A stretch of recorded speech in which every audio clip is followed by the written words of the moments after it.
s'agit de mon book haul pour le mois de juin 2025. J'ai toujours un petit peu d'avance sur mes book hauls, mais il faudrait que je rattrape encore.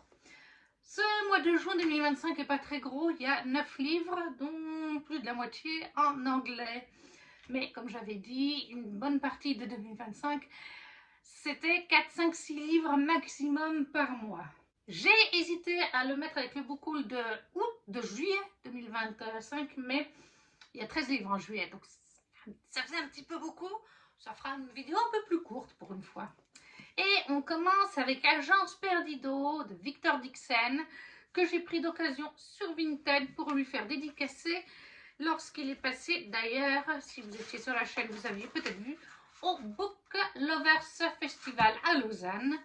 Il a été écouté en audio ce tome 1 dès sa sortie pour le Pumpkin Autumn Challenge 2024, tout comme le tome 2 a été écouté aussi en audio. Et du coup, il se présente comme ceci sur la couverture, le relié. Il existe aussi en brochet, mais clairement, je préfère l'édition reliée, avec un joli jaspage. Et par contre, pour ce qui est de l'intérieur, il se présente comme ceci. Mais il est quand même très joli. Dans Agence Perdido, on est avec Lucie Lachance, si je me rappelle bien, qui est une petite fille, une jeune fille. Je crois qu'elle a 12 ans ou quelque chose comme ça. 12-13 ans, hein, me semble-t-il. Et en fait, un jour, elle rentre de l'école. Elle vit seule avec sa maman et sa maman a disparu. Elle a disparu, mais genre la voiture est là. Le tourne-disque avec sa chanson préférée tourne.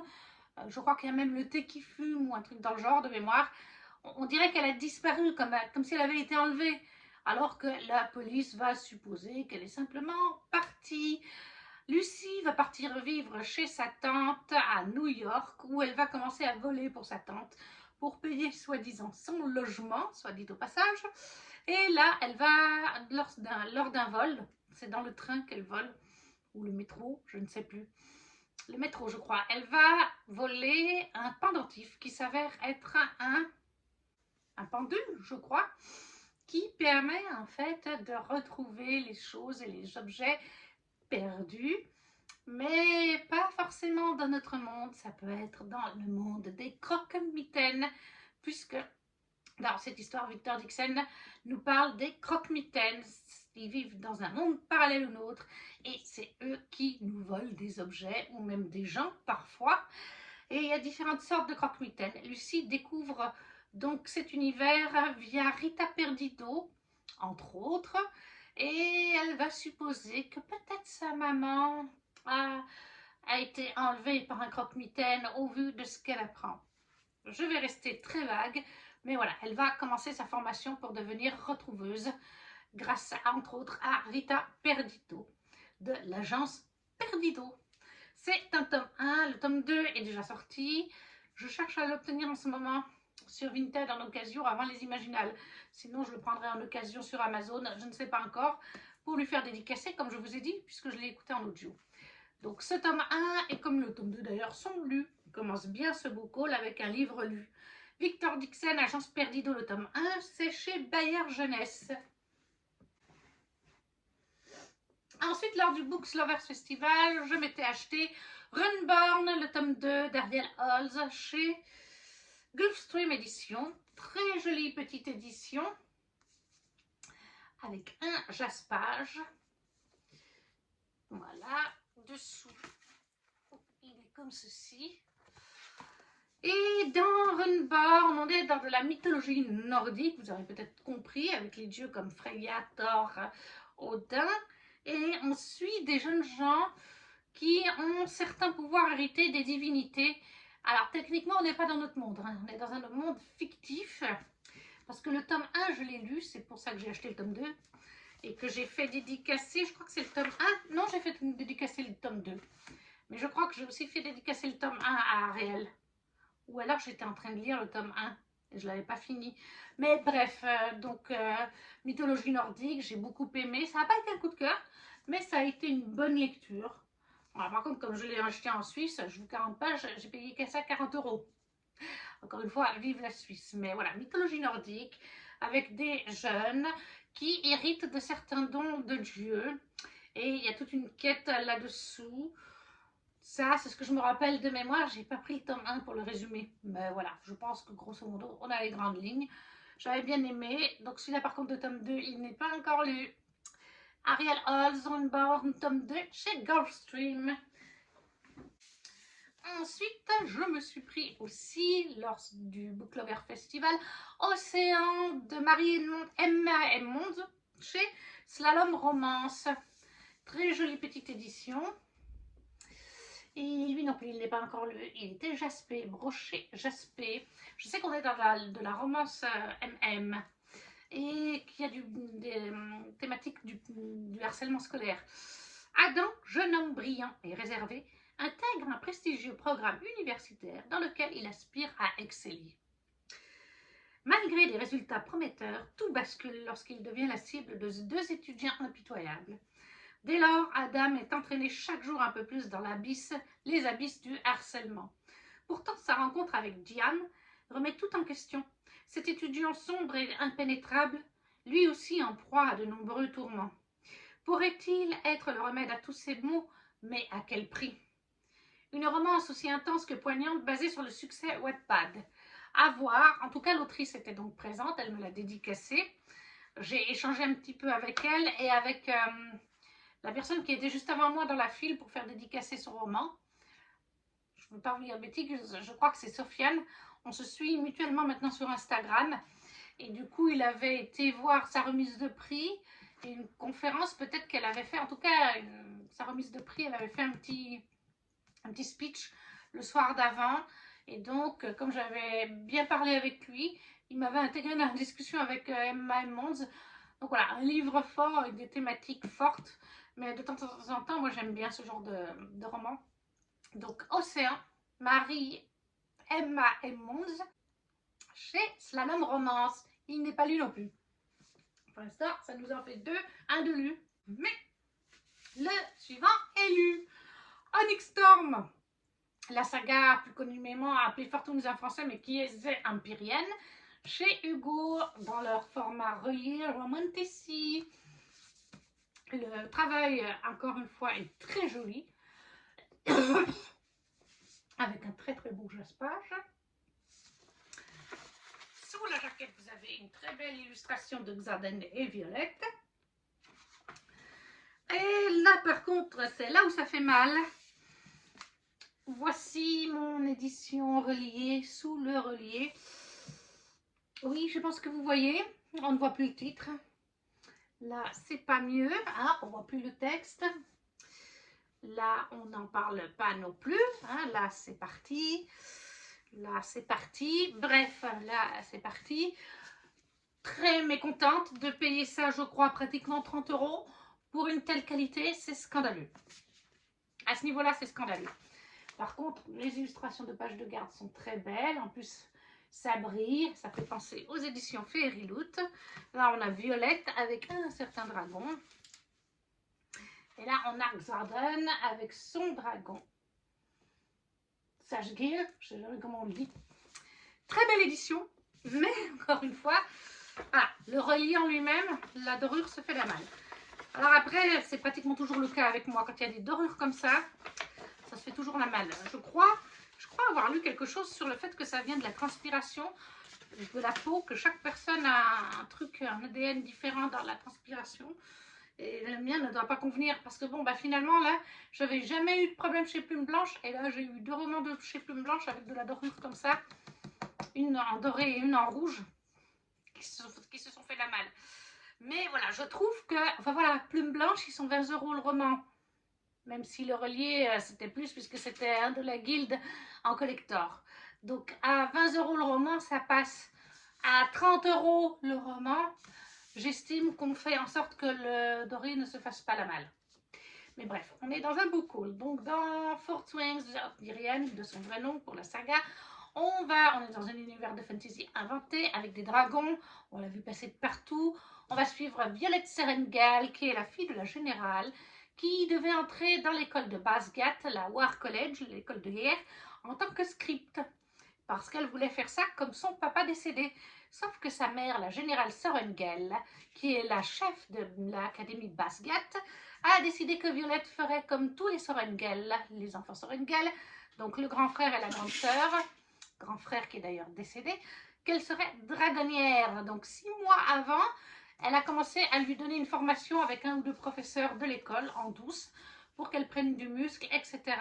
Parce que dès l'épreuve de test, la première c'est le parpet. C'est un espèce de petit parpet, pas très épais, au-dessus du vide que vous devez franchir pour entrer dans l'école de Basgat. Si vous tombez en bas, c'est un fleuve avec des pics, des machins, et vous êtes mort. Et à l'intérieur de l'école, c'est aussi un jeu de pouvoir entre les élèves, qui sera le meilleur, des combats, parfois on se fait des crasses entre deux, et surtout la générale Sorengel.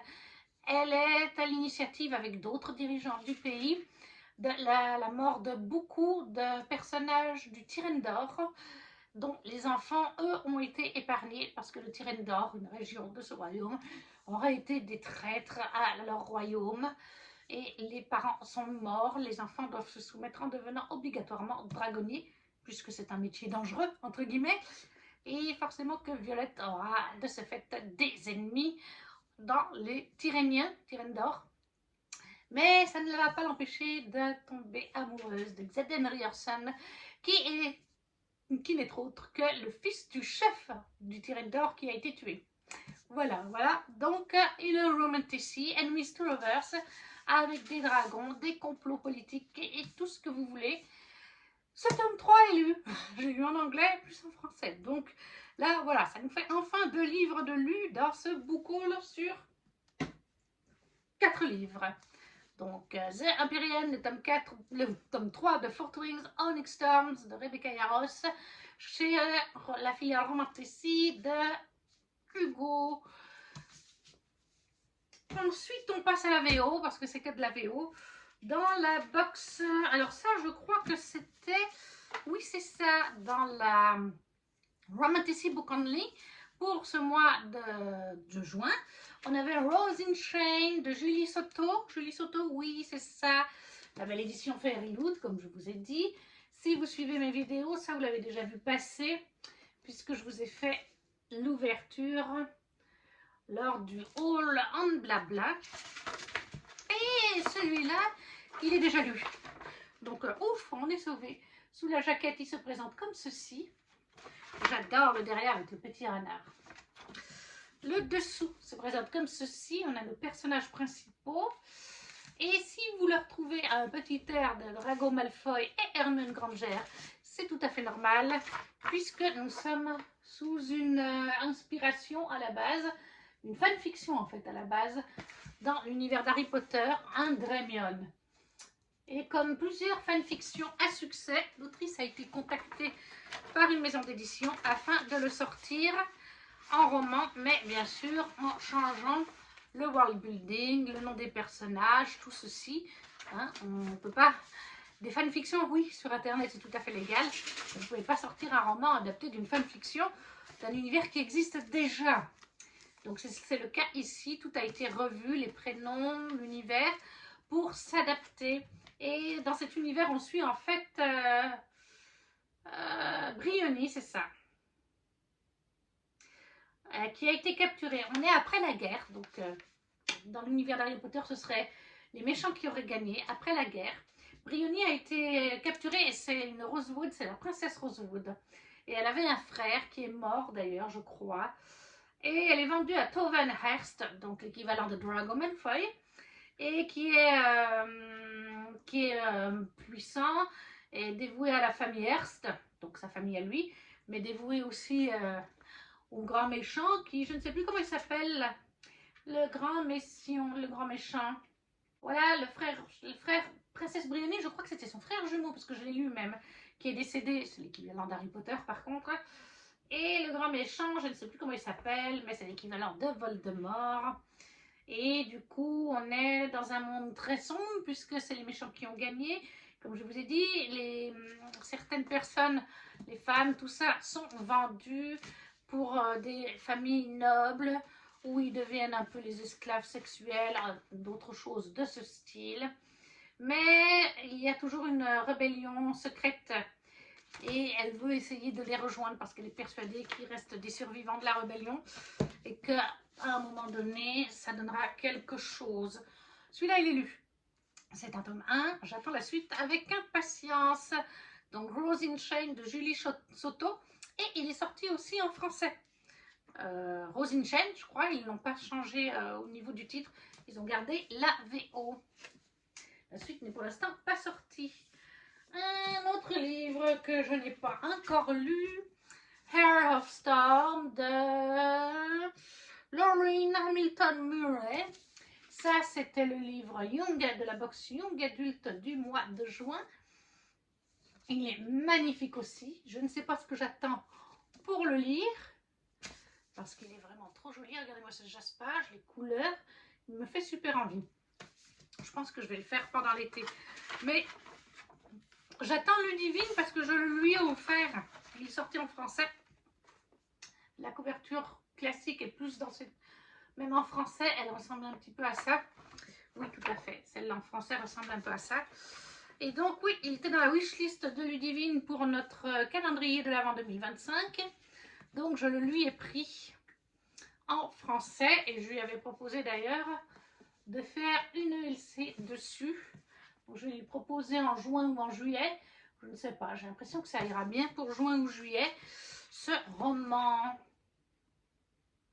Mais du coup, comme je ne l'ai pas lu, il faut que je vous cherche le résumé. Et donc en français, il est sorti chez Milan. Le résumé nous dit: en venant au monde, j'ai failli le noyer. Je suis la fille dont les tempêtes ont secoué le royaume et je viens pour ma couronne. Blaise, une chanteuse de pluie, est née sous l'une des plus puissantes familles de manieurs de feu de l'Empire. Sa naissance a déclenché une tempête dévastatrice qui a causé la mort de milliers de personnes et elle a passé sa vie cachée dans le manoir parental, vilipendée et redoutée. Lorsque Blaise et son jeune frère jumeau Flint sont sélectionnés pour participer au rite du choix, les épreuves qui déterminent les futurs dirigeants de l'Empire, elle est soudain propulsée sous les feux de la rampe et dans la bataille. À Corcaval, la capitale de l'Empire, la jeune femme doit naviguer entre ses adversaires qui ne reculeront devant rien pour accéder au trône. Le charme du fils de l'empereur et ses propres pouvoirs. Tout le monde a peur de la fille des tempêtes, mais Blaise elle-même est terrifiée par sa magie. Aujourd'hui faible et imprévisible, saura-t-elle trouver le courage d'embrasser ses pouvoirs et d'écrire sa propre histoire? Voilà, après, il y a encore 2-3 lignes, mais vous avez compris le principal. Donc, Hair of Storm de Lorraine Hamilton Murray, l'édition Fairyloot, tome 1, qui n'est pas encore lu. Ensuite, on va passer à 3 tomes d'une même saga. C'est une suite que j'ai achetée en édition Fairyloot, parce que j'ai adoré le tome 1 qu'on avait eu dans la Romanticy Book Only. Il s'agit du tome 2 de Best of the Briar, qui est Woven by Gold. C'est des Elizabeth Ellen. Le tome 3, qui est Forged by Malice. Et le tome 4, qui est Broken Daylight. Oh, il a un peu de poussière, vous m'excusez. Et du coup, les tomes 2 et 3 sont lus. Il me reste le tome 4 que je me garde puisque le 5 n'est pas encore sorti. Et le 6 non plus. Je crois que le 5 va bientôt sortir en VO. Mais du coup, je le savoure. Parce qu'une fois qu'il n'y en a plus, il n'y en a plus. Et je crois savoir qu'il y a un sacré cliffhanger dans ce tome 4. Dans le tome 1, il y en avait un petit peu un, mais ça allait encore. Ça donnait envie, mais ça allait encore. Dans le tome 2, il n'y avait pas vraiment de cliffhanger. Peut-être un petit peu, mais... Par contre, là, oui, on a envie de lire la suite. Donc, je vous jure que c'est difficile de se retenir. Je vais vous les présenter un petit peu chacun. Même si je vous les ai déjà montrés dans un haul en blabla. Je préfère largement les éditions Fairyloot aux éditions françaises. Je les trouve très jolies, les éditions françaises. Mais je trouve qu'il y a trop de fleurs. Trop de fleurs tue la fleur. Moi, j'aime bien quand il y a des personnages sur la jaquette, comme vous avez vu avant. En l'occurrence, sur cette jaquette de c'est Faron, le prince de l'automne. Et en plus, moi j'adore parce qu'il y a des illustrations différentes dans chaque édition Fairyloot. Je ne vous dirai pas qui est qui. Si vous lisez la saga, vous le savez. Sinon, bah, vous ne le savez pas. Mais c'est un peu spoilant. Il faut savoir qu'on est ici dans une réécriture de La Belle et la Bête, sortie en français, donc chez Chatterley. Tous les tomes sont aussi sortis en français. Et je crois, il y a quelques jours, Mandy m'a envoyé un petit truc qui sortira en septembre où on parle de Dayton. Donc je pense que c'est le petit tome spin-off, le 0.5 comme je l'appelle. C'est une nouvelle qui existe pour l'instant qu'en anglais et qui est sortie il y a un petit moment de ça. Ça se passe un bon moment avant le début de l'histoire avec Rosalina. C'est l'histoire de Dayton et de Faron, puisque dans cette réécriture, donc ça c'est le tome 2, dans cette réécriture de La Belle et la Bête, nous sommes aussi dans un harem inversé. Là nous avons Ezrin, le prince du printemps, pour cette deuxième jaquette, avec de très jolies fleurs là aussi. Donc voilà, romantécie, très spicy. C'est vraiment, je sais que le tome 3, il y a certaines personnes, ça les a dérangées, il y en avait trop. Elles ont trouvé le spicy cringe. Moi, c'est pas le cas. J'ai tout à fait aimé. Mais c'est très spicy.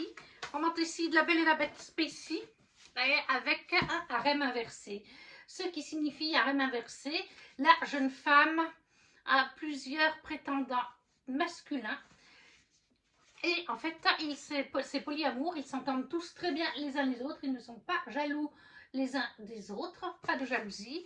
Et il y a même du LGBT, puisque Dayton, le prince de l'été, et Faron ont une romance. On découvre donc dans la petite nouvelle. Et j'ai pas revu depuis d'autres infos passées, mais je pense, comme c'était tourné, que c'est en effet la petite nouvelle qui va sortir en français. Donc ça, je trouve ça top que Chatterley le fasse. Toutes les maisons d'édition ne le font pas. Ah, je pense notamment à Corrigan qui n'a pas sorti la nouvelle dans l'univers de Légende de Tezmahar. Voilà, que moi j'ai lu et que j'ai trouvé très utile. Mais bref, ça c'est donc le tome 2 des Best of the Briar.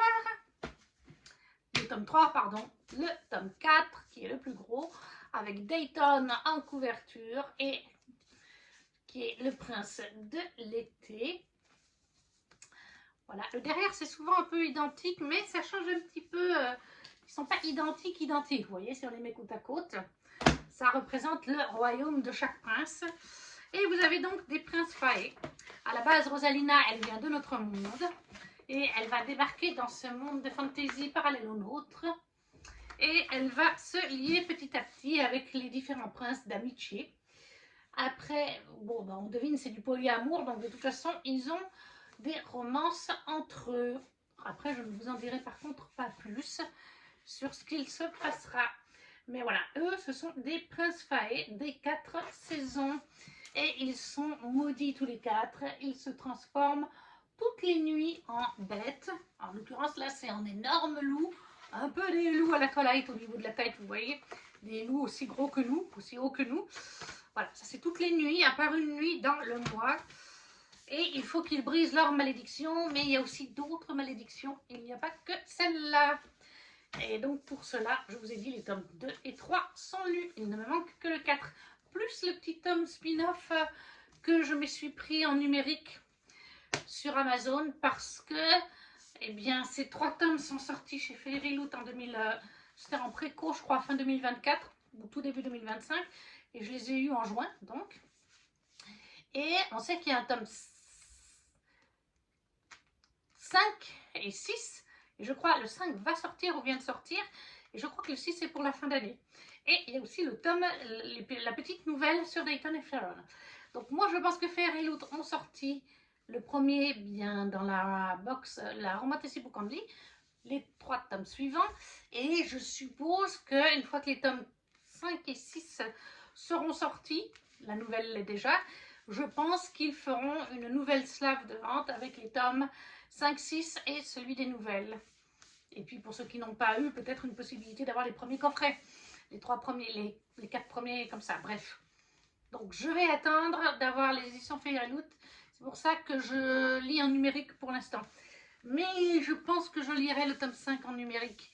et que je le relirai après dans ces belles éditions. Mais c'est ça qui m'énerve, c'est que j'aimerais vraiment lire ces belles éditions parce qu'en plus, chose que je n'ai pas fait voir, c'est que ces éditions, et je crois qu'en français ce n'est pas le cas si je me souviens ce que Mandy avait dit, ces belles éditions ont des cartes en noir et blanc, mais quand même une carte du village humain d'où vient Rosalina et une carte du royaume des Fae avec les saisons, les différents châteaux, villes, etc. Donc, moi, ça me plaît. En plus, elles sont magnifiques, ces éditions. C'est pour ça que les liens en numérique, ça me dit moins. Et voilà pour cette vidéo. J'en ai terminé avec ces 9 livres que je me suis pris au mois de juin 2025. Et en tout, il y en a donc 1, 2, 3, 4, 5 de lus et 4 de non lus. Donc, je suis assez globalement satisfaite. Après presque une année, pas tout à fait, du coup, 10 mois, d'en avoir autant de lus. J'espère que cette vidéo vous aura plu. N'hésitez pas à me laisser un commentaire pour me dire si vous avez lu certains de ces livres, s'ils vous font envie, si vous ne savez pas quoi mettre, le petit emoji qui soutient la chaîne, comme le petit pouce, à partager si le cœur vous en dit, à vous abonner si ce n'est pas déjà fait. Et nous, on se retrouve très vite pour une prochaine vidéo. Ciao, ciao!